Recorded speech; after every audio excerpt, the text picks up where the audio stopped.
Morning, everyone, and welcome to today's session. We'll just give everyone a couple more minutes just to get in through the lobby, and then we'll start today's session.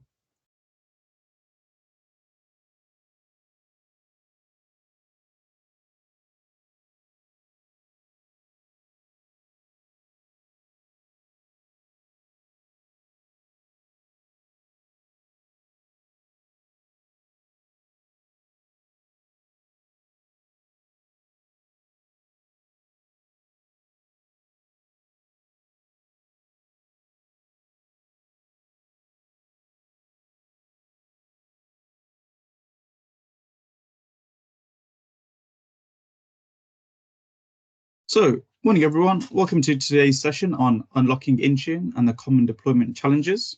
Today, you're joined by myself, Ricky Patel, pre-sales lead here at PowerOn, coming from more of a technical delivery background in the world of Config Manager, Intune, AOVPN, and PKI. Transitioned more into that pre-sales space across the past 2 to 3 years now. We're also joined by Steve Beaumont. Good morning, everybody. So as Ricky says, my name's Steve Beaumont. I'm basically part of the furniture here at PowerOn. So working in the role of solutions consultant within the pre-sales side, basically talking to customers and understanding what their needs and their challenges are with Microsoft technologies. So in today's session, we'll be covering business blockers, technical challenges, tips for a smoother transition, useful resources, and then opening up to any questions that you may have. When it comes to some of the questions, be really relatable to any challenges that you're experiencing today. So feel free to pop in any questions into the Q&A box, and we'll get to them towards the end of today's session. Don't forget to make sure you ask the questions throughout the webinar. That way, if we run out of time, we can send the answers around with the recording. If you recognize your own feedback or comments in these slides, don't worry, we're keeping them anonymous. And keep an eye out for the follow-up email from Rhiannon. It'll have all the links we discussed today, along with the slides and the recording. So, what's stopping you from an Intune perspective?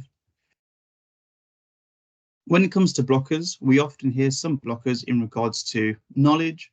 We hear questions in regards to, we don't really know what it is or what it does. We don't know how it fits into our IT estate, and changes to Intune and Azure make it difficult to keep up to date. So Steve, what is Intune and what isn't it? Awesome. So I think just about everyone in the world will have heard of the name of Intune, but properly understanding exactly what it is and what it isn't is slightly different. So this is Microsoft's cloud-based endpoint management solution. So they did a shift quite some time ago now to actually start looking at where they can deliver as much as possible from the cloud as a SaaS-based service to basically help you not have to worry about maintaining that underlying tin. So they had a product years and years and years ago, back with the Windows 7 days, where they decided they wanted to try and do a bit more of a management from the cloud of Windows-based devices, Windows 7 specifically. This has evolved over time to become much more of that whole MDM solution as they branched out into mobile phones, where it really started to take off of managing the iOSs and the Androids of the world. They then brought Windows back into the fold, and they've started to really then enhance across, making this much more of a cross-platform management solution. So it's no longer about just Windows or just iOS. This now has the much wider capabilities of managing any sort of device that can be in your estate, be it Mac OS or specialist devices like the Zebra devices that you might see in things like Tesco's for the scanners that you go around doing your shopping. And they're much more focused now on making sure that you have a robust, no matter where the device is, management layer across security and configuration, as well as being able to distribute apps and control the look and feel of the devices. So this is now much more of a new world tool as we start to look at all the different scenarios where devices are no longer just sat in an office environment, tethered to a desk. They could be absolutely anywhere, and being able to manage them from the cloud makes a lot more sense without having to worry about having to have VPNs and stuff in place, or the types of devices and where they slot into your environment. Now, it is not focused on doing server management per se. This is much more about the end user devices and the multitude of devices that them end users will have, because we don't often see them now with just one single laptop. They'll have a laptop, possibly a tablet, more than likely a mobile phone, or multiple devices, as well as VDI experiences as well.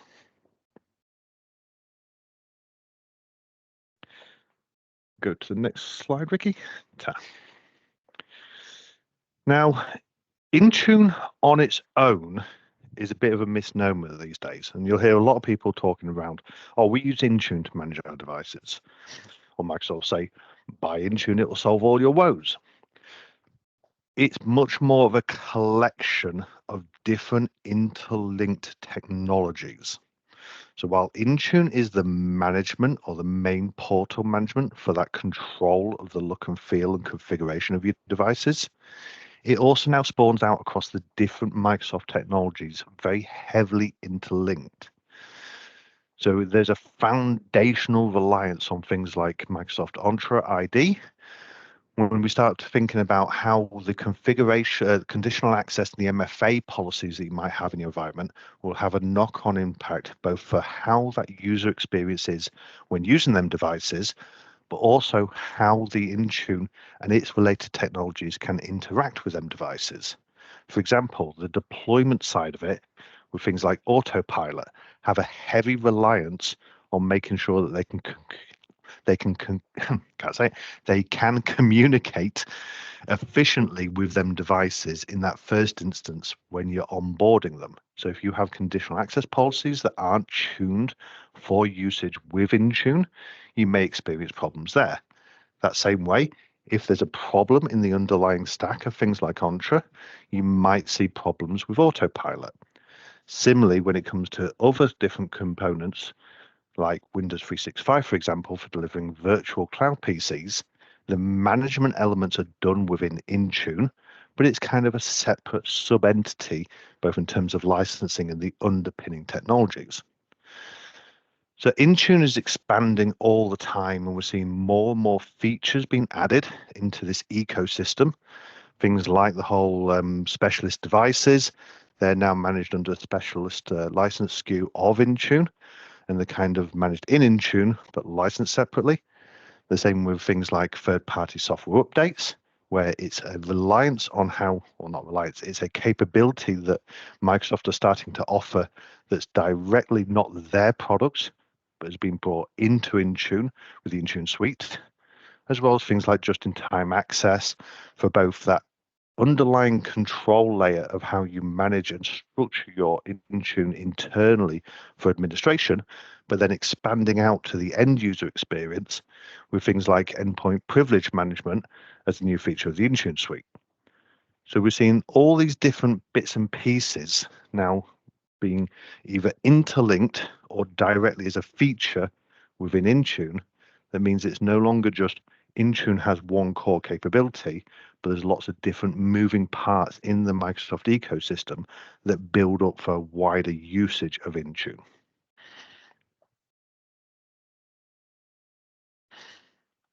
Thanks, Steve. And when it comes to knowledge and skill sets, it's become a lot easier than you think to stay up to date. Microsoft release in-depth Intune updates on a weekly basis, giving you insights into new features and equally any bugs that have been resolved. We've got access to MVPs and community blogs, and special mention to James Robinson and David Brooke. Microsoft have a comprehensive guides on Intune, the components within it, and how to manage it. And not to mention, we have our own blogs too, and Rhiannon will be popping a link into the chat. So when we come across blockers in regards to resources, we often hear that it's too expensive, we don't have the internal resources to manage it, and it's too time intensive to learn how to use it. So Steve, what's your thoughts on this? Absolutely. So the easiest one on this conversation, and it's usually the biggest push from a management perspective, is that Intune and its underlying components, etc., are generally included within your licensing, at least on a base layer. So anyone that has already invested in things like the E3 or the E5 suite will have a level of Intune already ready to use in their environment, which then starts to have that business conversation of, well, why are we either paying for another management tooling, or is there cost savings we can have by bringing in certain components of it? Now, as is probably no surprise by anyone, as soon as you then get asked to implement these type of tool sets, it looks like a very big, daunting project that you're not necessarily going to have either the time or the resources to deploy, or even the experience to be able to get moving on this. But that's not to say that you have to do everything right now, and nor do you have to buy everything. So as I mentioned earlier, Microsoft keep on expanding this, and we're seeing new license SKUs come out with additional features in things like the Intune suite. That doesn't mean you have to jump to that level of cost or implementation straight away.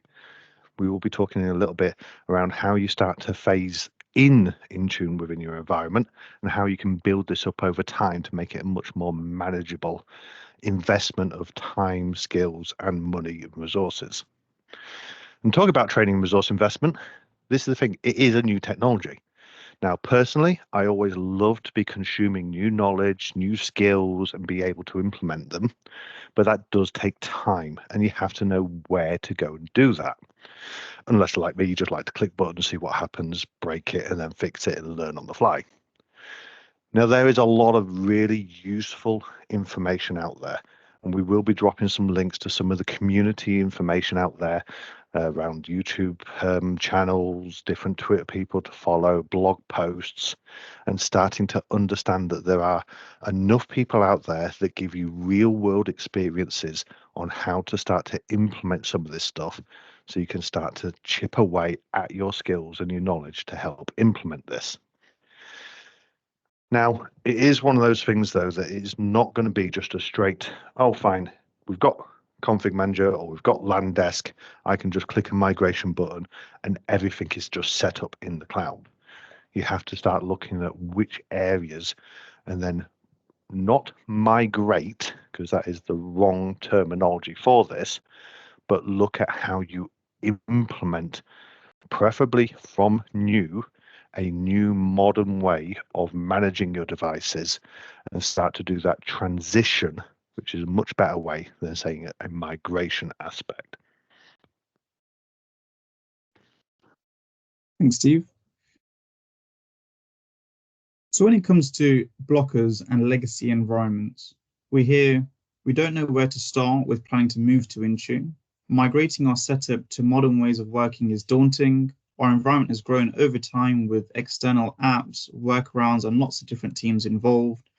And we don't have too much technical depth and applications that require on-prem. So when it comes to this, yeah, so I think this is probably one of the biggest things, as you just mentioned there, Ricky.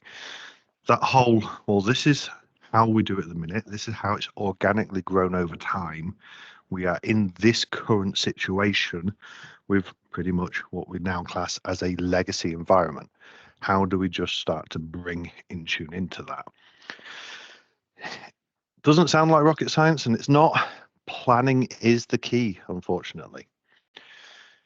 You can't just go and throw Intune or any tool set into an environment and it just magically work. It does require you to actually sit down and start to look at how things have been built out previously and what can either be unpicked from that or what decisions need to be made to do it from scratch.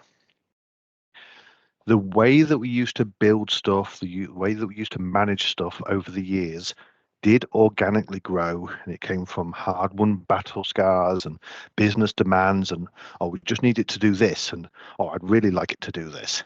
And we did go through and implement some pretty weird and wonderful solutions to get around what Microsoft were capable of offering at that time, and because the business were asking for it. That's not to say that is still the way to do it at the moment. So we need to start thinking about, is there a better way? Is there a newer way? Do we even need to do that anymore? Just because we used to hide all the control panel icons? Why? Because Microsoft previously had some really bad security, and if a user did go into there, they could do X, Y, and Z. We should have a bit more trust now. Sorry, bear with me 2 seconds.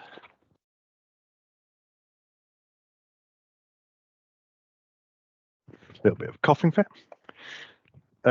So yeah, understanding where we were, where we need to go, what the current capabilities are, and what it is that we're trying to achieve is absolutely critical. Now, as we then come onto it, we'll be looking through some of them and go, oh, well, we can't do that because of X. We can't because we're domain joined, so we can't go Entra ID joined only. Understanding the reasonings behind that and actually properly unpicking it and trying to understand what the blockers are of, well, we've got to be domain joined because we need to be able to deploy this policy. Well, okay, Intune is capable of deploying settings and configuration. Oh, well, we need it for this application. Why? Does it just need a network connection, a VPN connection, or does it actually need to be domain joined? Understanding all these little things. Why can't we deploy this application? Oh, it's too big. Right. Is it too big that we can't deploy it via Intune, or is it too big that we can't use Intune to deploy it via a different mechanism? So it's all about trying to understand what all these blockers for just going to this in that planning stage, properly unpicking it, but then understanding which ones can be put into a project scope to say, well, it's still better to be able to do 80% and then work on the 20% as it takes longer time to go and unpick some of them legacy technical debt, work on other side projects that might be needed to re-architecture things like certificate services. Are there better ways to do that? We have now even more options with the Microsoft Cloud PKI in the Intune suite. Or is it down to security controls or mechanisms, and where do they fit within the actual project? And this is the key thing. Not everything that you may see as a blocker means that you cannot start, you cannot implement the most critical stuff or the most important stuff, and then work on some of them other bits later on down the line. And the key thing for me on this one is actually, as part of the whole planning and the project basis, is actually making a roadmap for where you want to be. It's very unlikely that most customers are going to go one big step and become a completely cloud native environment all in one go through a single project. But having that as your roadmap, as your target utopia, and understanding all the bits that you might want to do in between on that journey, and then actually setting a definitive deadline for when you want to achieve this, and then working backwards or working with us towards getting that goal to be able to actually get there, will help you have a much clearer view in your mind of both the goals, the interdependencies, the blockers, and the workarounds to get past them, and the different projects that this will spawn out to get there. There is no such thing as we can't because we're a legacy environment. All about how we go through and translate that into a modern environment. Now, on that, we obviously have Intune as that main core management tool, as I said, with the other bits and pieces around it. And the main driver for most organizations for doing this is to get much more of that comprehensive coverage of no matter where the device is for that internet-based management, not having to rely anymore that the device is either brought physically into the site or is connected via VPN. The other plus side, and especially for those organizations that don't have an MDM tool, is again being able to bring into control in that same single, don't want to say single pane of glass, but I'm going to, unfortunately, that same management tool to manage both the Windows devices as well as your mobile devices and your cross-platform devices as Macs are making more and more of an inroad into environments. Now, we put on there that it's easy to adapt to your IT roles and responsibilities. The good thing is this is all our back controlled. There are different segments within it with different focuses for different teams depending on your organization and team sizes.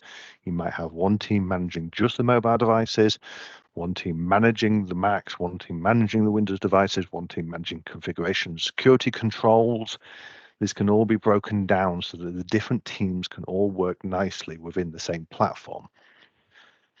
Now, it does have a high reliance, though, on having, we put on there, low limits on bandwidth, basically not constraints on bandwidth, because it is moving all of your management and your content distribution stuff to the cloud. So you've got to make sure that you have got considerations of how we can best control and manage that incoming data to the office. But we've also the bonus of when it's outside of your offices and people are home working, we get to use their bandwidth rather than relying on doing all that double hop of coming back across the networks into the office environments to get content from things like distribution points. The other good thing about Intune is the scale of it. For any organization that is geographically dispersed across the world, has hundreds of thousands of devices to manage, I know I personally, from years of managing config manager environments, would much rather have Microsoft worrying about the scale and the infrastructure and distribution of content than worrying about my distribution point number 55 today is having a bit of a fit, so I can't get content down to the Australian West office, for example. That's not to say that Config Manager doesn't still have its purpose and its place, and especially if you are currently using it. You don't have to throw the baby out with the bathwater.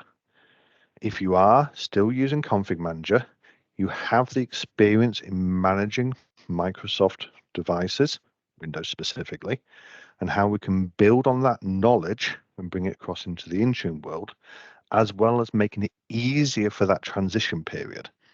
So Config Manager was always very good at that granular distribution of content with its distribution sources, with its bandwidth controls, being able to dribble content down over time, etc., as well as being able to go in and change nitty gritty configuration items with scripts and CIs and baselines and stuff on devices.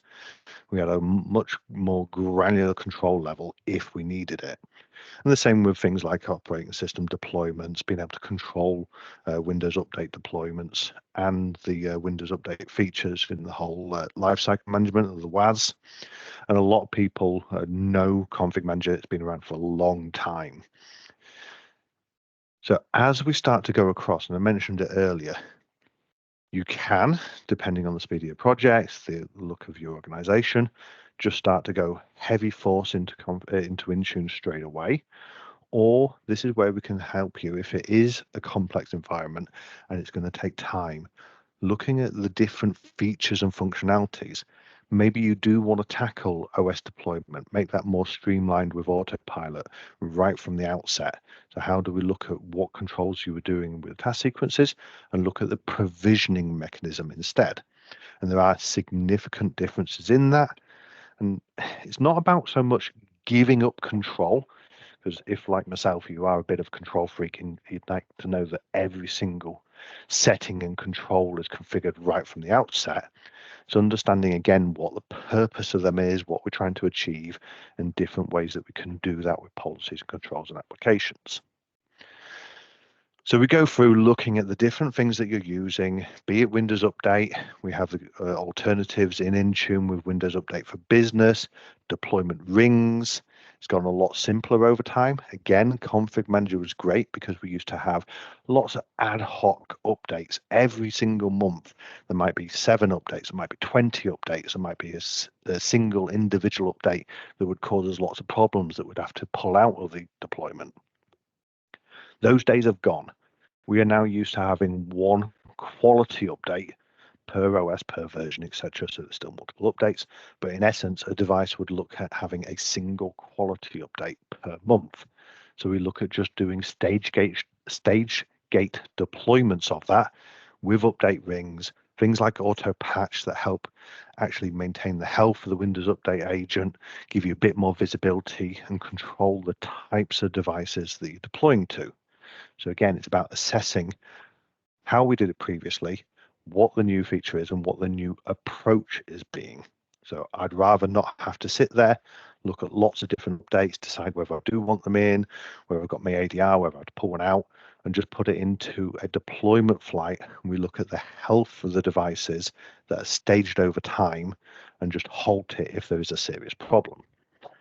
So it's going across all these different things, trying to work out what we have, what we did, what we can do now, and blending them until we're at a stage where we can transition or decommission the config manager side of it or other management tool. Don't have to, but quite possible to do, depending on your planning, just jump from one side to another. So it's that co-management aspect as we start you on your journey to get there. It's not to say we leave it for a long time though. It's making sure that, going back to that previous bit, in our roadmap with our deadlines, we understand what the timescales are to transition to that goal that we want to achieve.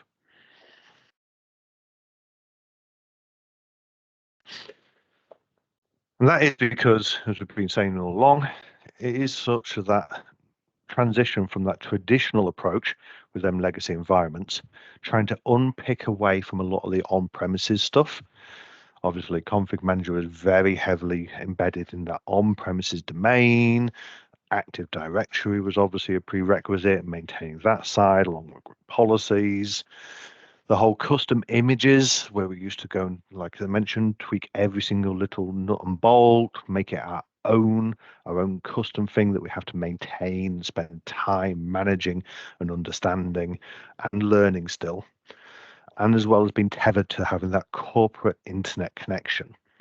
I appreciate Config Manager with the cloud management gateways introduced some mechanisms for doing it remotely, but it was never perfect, especially as you need to distribute USB keys, set up lots of bits and pieces, as well as then us maintaining our own application stores internally with our contents and the WSUSs of the world, which everyone, if you've experienced managing WSUS, is almost its own full-time job. When something does go wrong, it goes catastrophically wrong. It's switching to that modern side where we're not so worried about that underpinning infrastructure and the twiddling and the fixing and the maintaining of that, to the consumption method of saying, well, it's fine, the services are in the cloud.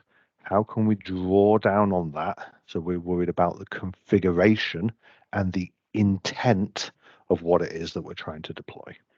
And that's the biggest mind shift change away from control and command to intent and deployment and management.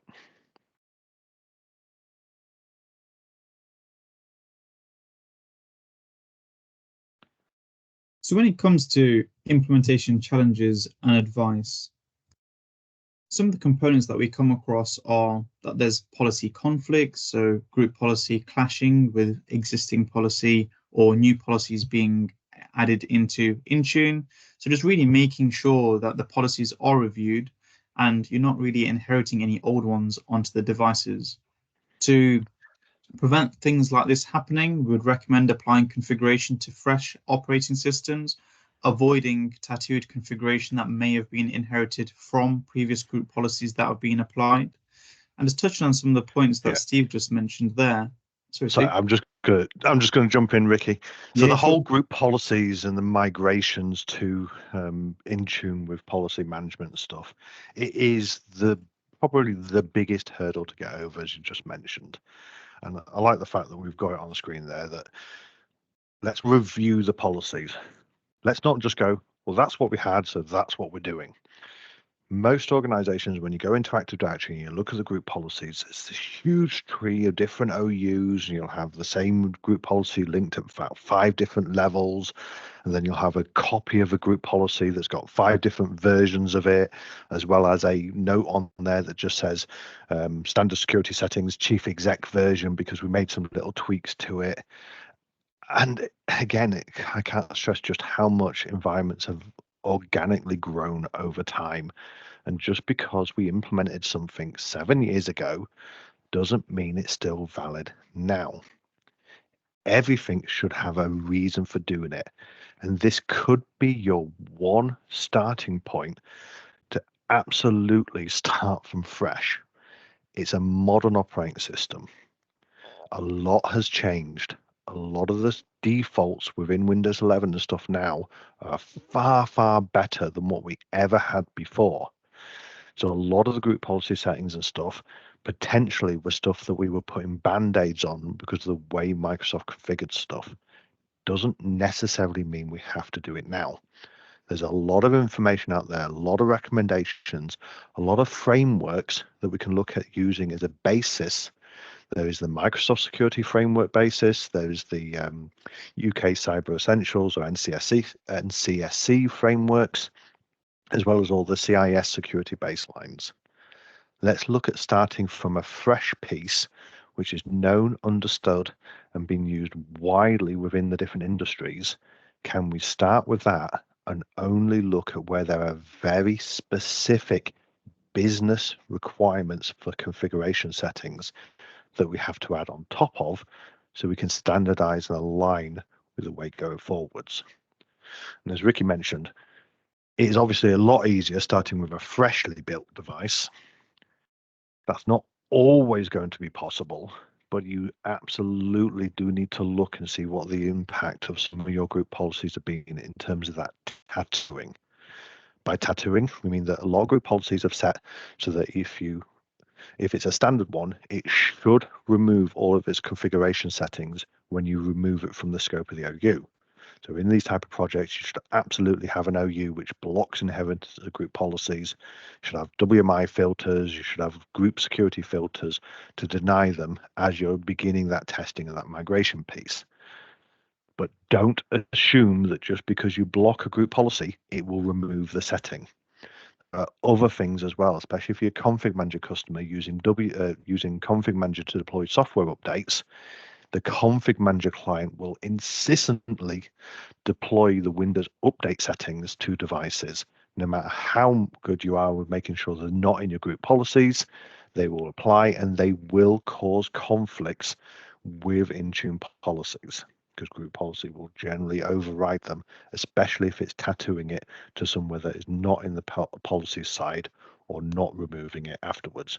So it's a huge thing to make sure that as part of your project, part of your planning phase, tackling and looking at group policies, understanding the settings, and understanding what effect they're having on the devices that could cause conflicts is a huge thing to understand and make sure you plan for in the migration to using Intune for policy management. I'll let you carry on, Ricky. Yeah, sure thing. So in previous slides, Steve mentioned components in regards to content distribution. As you're all aware by now, Intune is an internet-based management tool. And so the content that is delivered from Intune would come across the internet rather than previously maybe in a config manager world, having distribution points in place and that traffic may be coming through things like a VPN. Similar to what Steve mentioned as well, in Config Manager, there is components such as Cloud Management Gateways to support that cloud-based, internet-based functionality. But it's just something to bear in mind that the traffic would predominantly be over the internet. Yeah, this is something, again, that kind of gets forgotten about. It's just a case of, oh yeah, we've got a nice 1 gig link, we'll be absolutely fine. A lot of the bandwidth usage will just natively get masked by Windows in its default configuration because of a thing called delivery optimization. But it's well worth making sure that this is understood and planned for, because I say in its default configuration, it will mask some of the bandwidth usage. However, when Windows 10 first came out, everyone saw delivery optimization and went, I don't want that, I'll disable it. So again, legacy, organically grown, put in way before, when the understanding of what that technology wasn't there, might then bite you now. If you have it disabled or you have it forced into, I think it's mode 99 for direct delivery of content, you will see a huge spike of content being pulled down from the internet. Now, even outside of Intune, and this just comes back to what I was talking about, the overarching interconnected ecosystem of Microsoft when it comes to Windows devices specifically. A typical Windows device, when you build it fresh, even using Config Manager, will start to download anywhere from 6 to 20 gig of updates for all the store apps and the built-in components. Bear in mind that even things like Notepad are now classed as a store app. So it will dynamically go out to Microsoft and pull that down from the Microsoft Store as an update. So where I'm going with this is delivery optimization is either going to be masking some of your problems and doing a bit of peer-to-peer within your network, or it's completely disabled and you're going to see even more data transfer coming down when you start to deliver applications, etc. So delivery optimization and bandwidth management should absolutely be on your radar, especially for your internal and your branch offices, of how we improve that.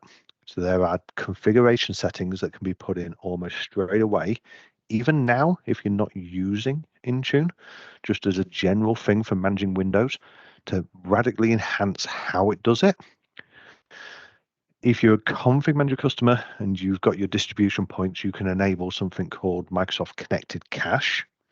And there is a standalone version in the pipelines that you can deploy and manage from Azure to place on just a small device. It'll even run on Windows 10 in a containerized way. So if you've got a spare reception PC or a little Intel NUC that you can put in a network cabinet, you can start to create Microsoft Connected Caches for delivery optimization, where it will basically use that to reach out and download the content, and then your clients will download it from on-premises. So there's lots of different ways to think about that. If you want to go to the extreme, there are companies like 2 Pint Software, where they have very, very robust management tools for being able to properly and really granularly control the bandwidth management and the peering of data and let you have visibility into it. But it should absolutely be on your radars to consider what the impact of moving to a much more cloud-focused delivery mechanism for content, not just Windows, but applications and policy settings and so on.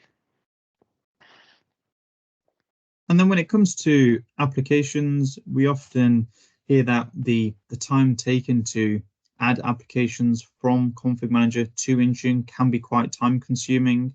Once they're in there, making sure that they're up to date to meet various compliances can equally take up time, and then the deployments that are going out. Microsoft, as well as other third parties on the market, have released self-updating applications. The one within the Intune suite is called Enterprise Application Management, providing you with catalogs of applications which you can import directly into the environment, making that application deployment and updating process a lot more seamless than it was before. Yeah, there's two really nice things. Obviously, you've got the new app catalog that Microsoft have added to the Intune suite, but Microsoft have just literally dropped a feature where previously, if you publish something as available in the company portal for users to go and install, it wouldn't then update if you then went and published a new version. New users going to install for the first time would obviously get that new version, but people that had installed it previously would still be stuck on the old version. So they've just lit up the understanding that if you deployed it as available, because you could always do it as if it was a required app, it would always force the latest version, but it will now supersede available self-installed applications with the latest version when you publish the latest version.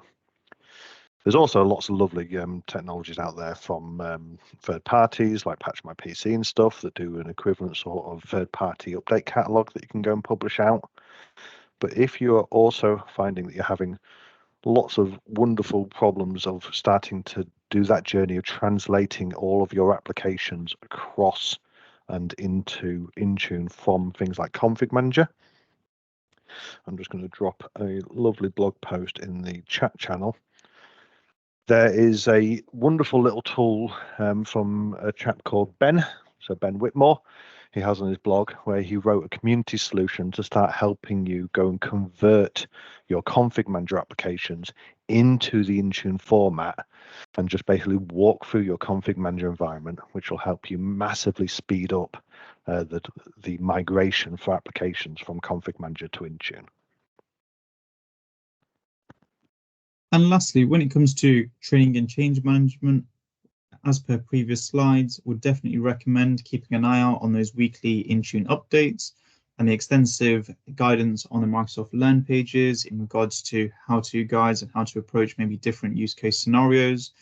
And equally, Rhiannon and Steve have popped in a good few links into the chat window, which should definitely be able to support with gaining knowledge in this space. Yeah, I think that's a huge thing on the whole, keeping on top of changes coming through, because it is a SaaS-based product. It changes very, very quickly. We usually get major drop releases a month, but there's absolutely nothing to stop Microsoft, and they do quite often make little changes and stuff weekly. So that link that's in the Q&A side of things will show you where to go to keep an eye on the what's new weekly updates. And as I said, we just mentioned the one around the whole app supersedence. Things like that come out fairly regularly.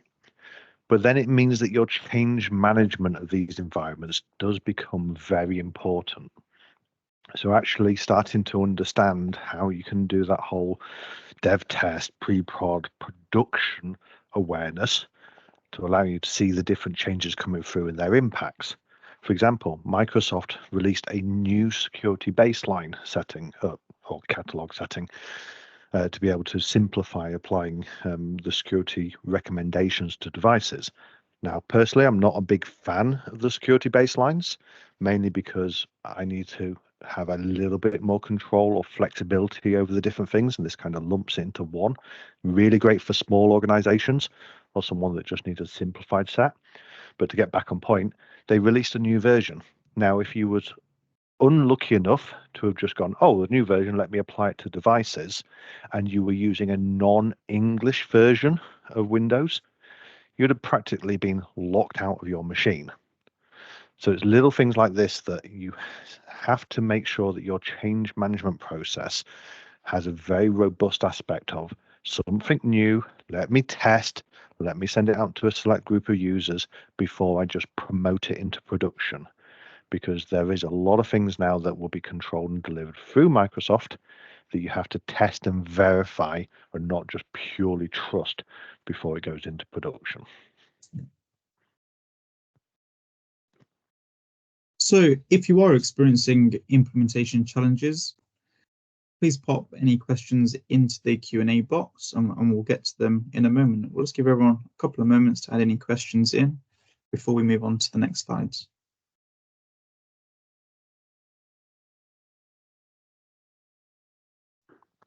This is where it's going to be a sea of stunned silence because nobody has any problems and everyone is ready to just jump into the Intune world.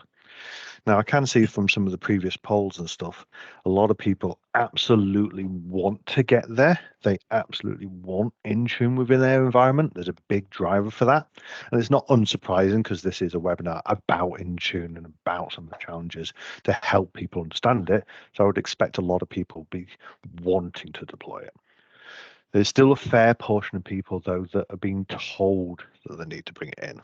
And as I said, this could quite well be because of business drivers. There are certain things that people have, organizations are doing for cost savings, just the fact that they want to standardize on tool sets.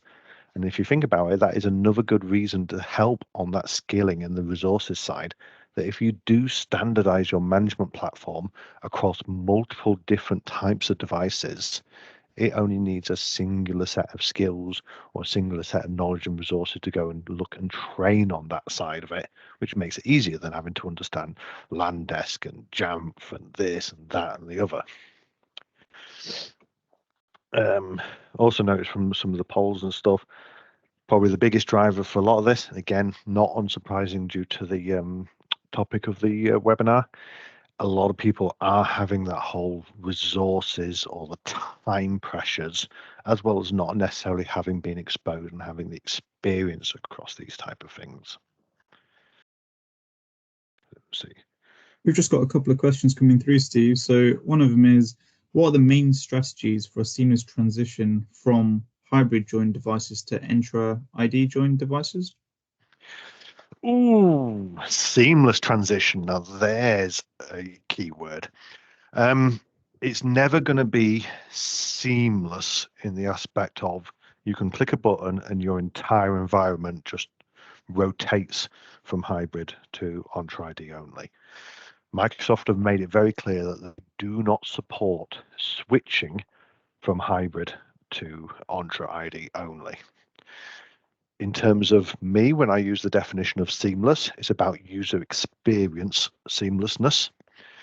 You generally start to do this on a life cycle basis. So when you've done your testing and you've absolutely seen that, yes, it just works in 99% of cases. I always say 99 because there's always going to be that odd one little thing where there is actually something that blocks it, which then can be fixed, but I digress. But doing it from that life cycle thing of you test it, you show that it works, and then you start to make the decision of, right, all new devices now go out from the scratch as Entra ID only, while the rest of the estate is life cycle managed out. Anything that breaks and it has to be, in the old terms, re-imaged, gets re-provisioned as Entra ID only. Anything that's just naturally been replaced will then go onto Entra ID only, and you do it in a life cycle fashion. There are ways to do it if you really, really want to go, but I will say that a lot of the solutions, unless you are doing a wipe and reload, are not officially supported by Microsoft. That doesn't mean that they don't work. It's got another one that's come through as well. So working at a college, how do you manage downloading specific apps for staff and students? Do we recommend using company portal and allowing them to install what they need? With the main kind of worry being when loading up the company portal, it prompts for the device category, and sometimes we can't trust what the end user selects. Oh, another really good question. I can take the consultant answer and say it depends, which doesn't really help you. But it honestly does. So there are different ways of doing it, whether you would use device categories in an educational stance, where, like you say, we can't always trust what the end user is going to select. If you kind of know in advance and you're deploying it to like student labs and stuff like that, there are ways to script in the back end and go and set all the different categories so that you basically administratively enforce the device category, if that would make it easier. But the general approach, excluding the device category problem, would be to say, well, yes, depending on the user signed on, we make available sets of applications and the users can either go and choose to install from the company portal, or if we know it's common, we would force install that application. You obviously then get into scenarios where if it's a shared device and a student logs on and you enforce a piece of software, and then the teacher logs on and you enforce a piece of software, the student could potentially then see that teacher's software. So that works for the vast majority of industries. Education tends to be a little bit different, just simply because of that high turnover in the students versus teacher scenario, where there are other third-party solutions for more of a virtualized application delivery mechanism, be that either through things like a VD and remote app, so you centrally control it so you don't actually install it, or other application virtualization technologies are usually a much better way to do it. However, there is a bigger cost implication and management overhead on top of that.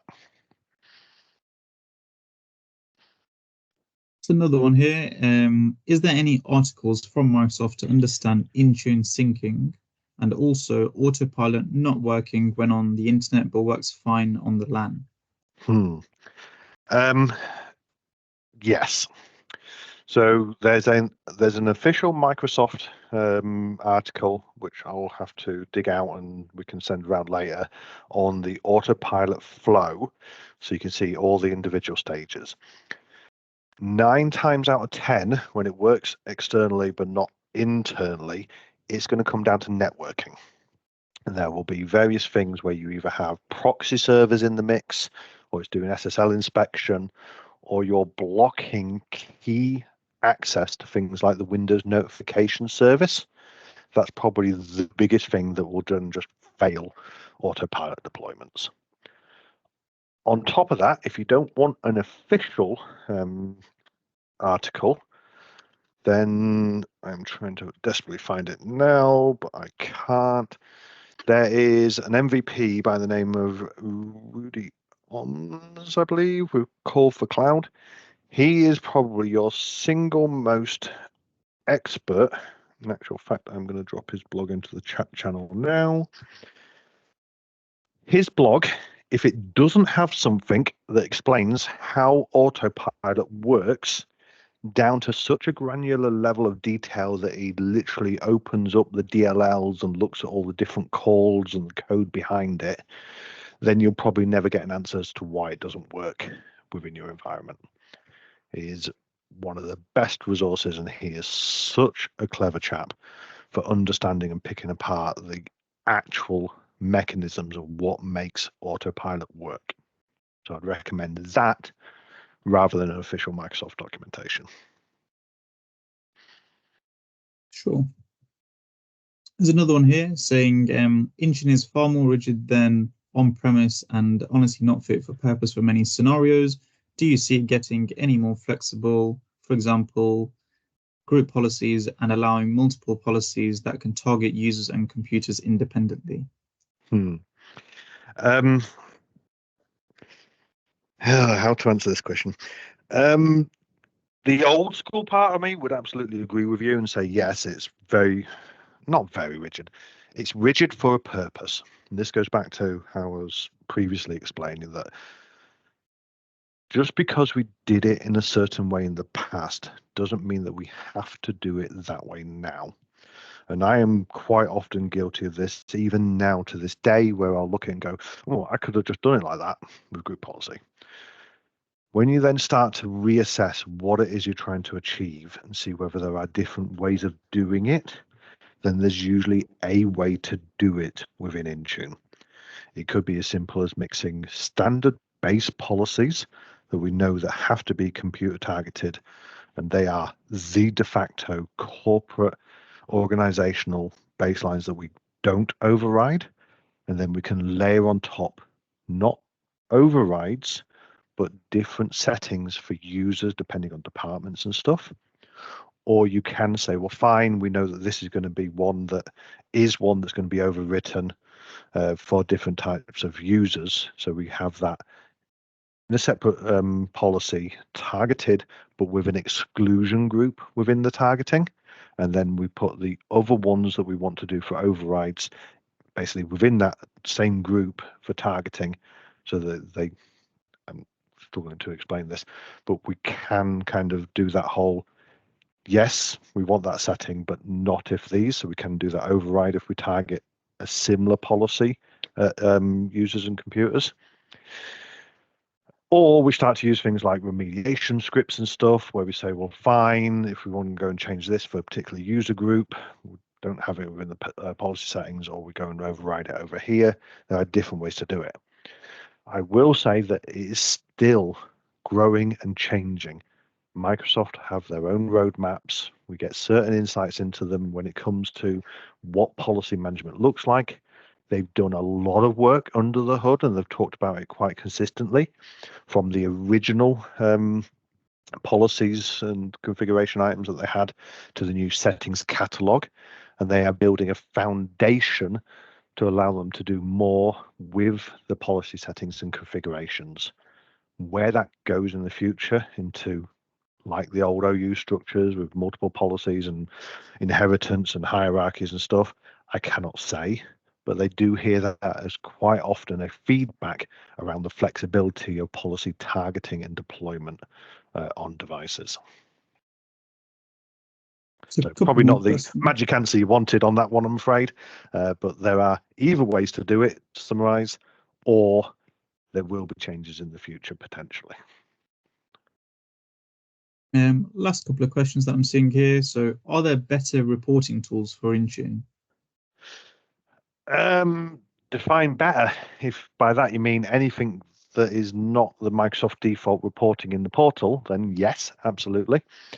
So Microsoft have been on a bit of a journey with reporting where they basically started with nothing, and then they started to introduce some basic tables and stuff within the portal that you could see.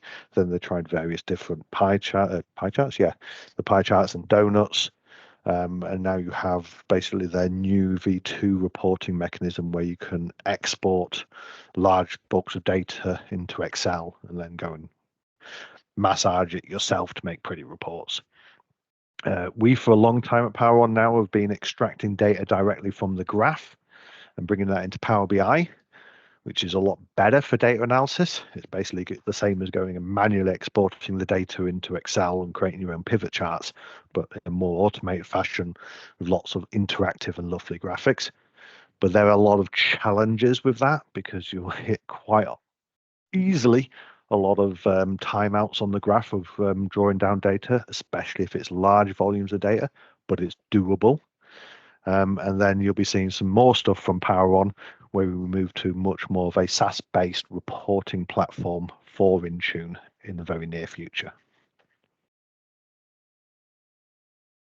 We've got here, is there an article from Microsoft that describes in more detail using filters compared to groups? So I want to say yes. Depends on what your definition of detail is, though.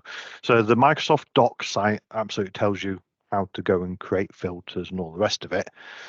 Does it give you any specifics of real world scenarios and different ways of doing it? Probably not. But I can guarantee there are plenty of blog posts out there from the various sites, and I think probably the Intune learning that Rhiannon will have posted in the Q&A section, that will have some good YouTube videos on filters and stuff on there, guaranteed. And if it doesn't, let me know, and I will have to go and create a YouTube video or something for that. I'm just conscious of time, so we'll do one more question, and then we can answer the other ones with Rhiannon sending out the recordings. But the last question is, will a free version of remote control for mobile, Android and iOS devices be released other than TeamViewer? Did you say a free as in no cost version? Correct, yeah. It's Microsoft, so I doubt it. So there is within the Intune suite the remote control capability for Windows devices, and it's on their public roadmap, so that will obviously expand if it's not there already for other platforms as well. But to be fair, I can't remember whether it's actually out for that because I've not actually deployed it for anything other than the Windows side. But I would doubt very much it's ever going to be free. It will always be part of a license SKU from Microsoft, I would have thought. Sure. Just picking up on one last question, I think, in terms of autopilot consistency builds. The question being asked of whether we should keep the keep the autopilot profile as little as possible in terms of applications in the autopilot build. Personally, I would recommend not overloading the initial image. You should basically focus on having your core business productivity and security tools within the autopilot profile. Everything else should generally come down afterwards or be a self-service within the portal. You want to make that initial boot time or provisioning time as quick as possible for the end user so that they have it on, they see it go through, they basically get to the desktop with Office, which is probably going to be the biggest thing where people are going to jump into emails and Teams and stuff like that. And then their expenses app comes down after the build process 5 minutes later or something. And if you can get away from third-party security tools and focus on things like Defender for Endpoint, etc., I would highly recommend it. It simplifies the world no end.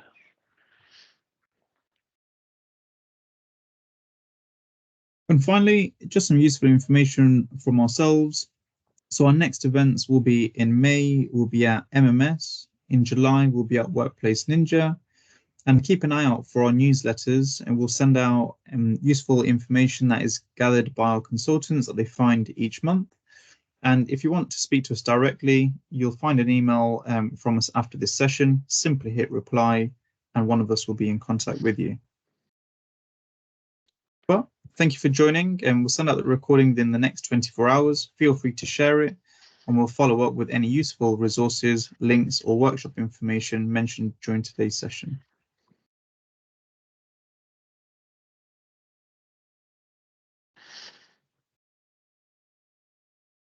Thank you very much, all.